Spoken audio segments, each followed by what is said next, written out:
Hi everyone, welcome back to a new project. You see, I already prepared my mold. This is the Cascade mold from Molds and Shapes, and I painted it with the Wildfire Supershift pigment from Dipon, which is one of my favorite color shifting pigments. It shows a color shift from yellow gold to pink. You can see it here. It's pink and then it's brown gold, which I like very much. I used this this kind of brush here and brushed the edges with the pigment. I'm going to show you now. Super easy.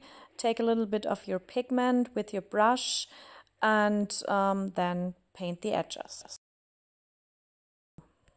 Don't worry if pigment dust will cover the surface of your mold. Just take a wet wipe later on and remove the dust, and yeah, so no worries, and you don't have to be super careful while painting the edges of your mold.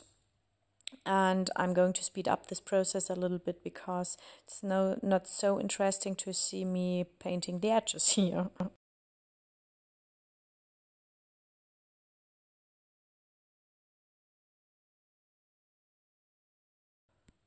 You see, I'm going to use a baby wipe to remove the dust from the surface of my mold, and then we can do the next step.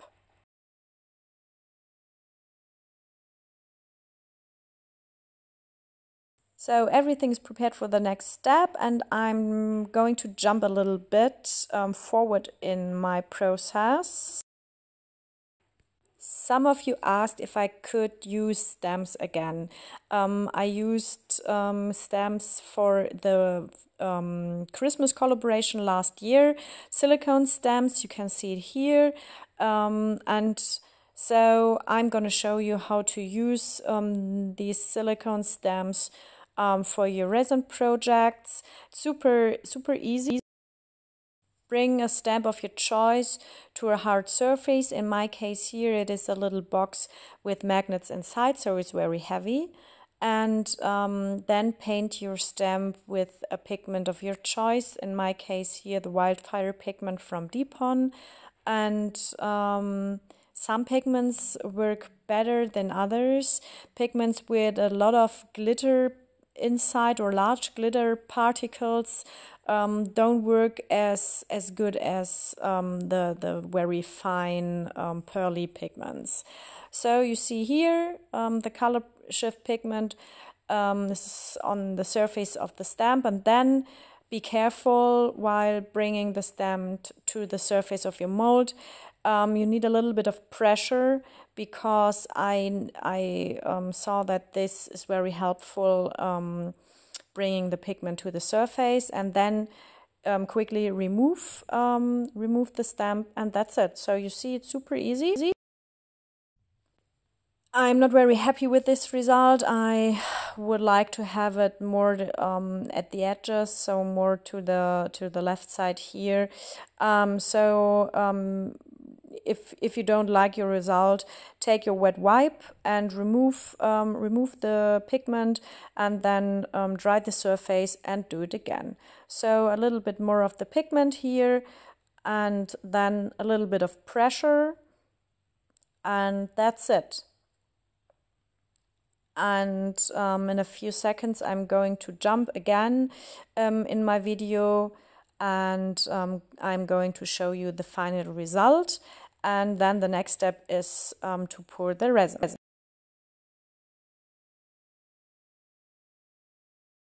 For each coaster here, I'm going to use a large feather stamp and a small feather stamp with different designs. The stamps, I bought the stamps on Amazon, I think.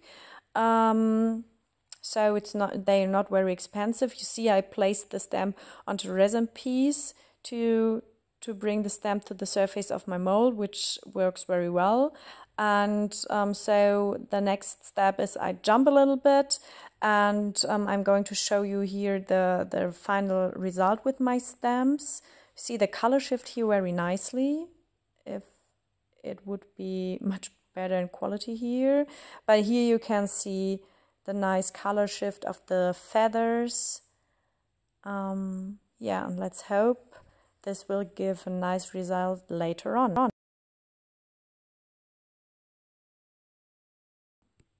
You see, I put on my gloves, prepared my resin. It is the Dipoxy 700 resin with black paste from Dipoxy, and I need 95 grams of resin each. You see, I'm just pouring here. Be a little bit careful while pouring, and then we have to wait 12 to 16 hours, and I'm going to show you the result in a few seconds. Welcome back. It is the next day. The resin is fully cured and now we can demold it. So fingers crossed that everything worked well and the feathers transferred nicely to the surface. Nothing there anymore. So let's check the surface of the coaster. Oh, perfect. It transferred perfectly to the surface. I know you can see it very well because of the light. It's very sunny outside. Let me check if the LED lamp will help a little bit. Okay, no, it's not helping. Okay. I hope you can see the color shift and the details of the feathers, but in a few seconds I'm going to show you close up. The coasters will get a top coat to protect the surface, to protect the feathers. And yeah, so it worked very well. I really love this Colorshift pigment. It's one of my favorites. So let me show you the details of the different coasters. I hope you like the results. And if you have any questions, please let me know. And yeah, so see you for my next videos. Bye bye, everyone.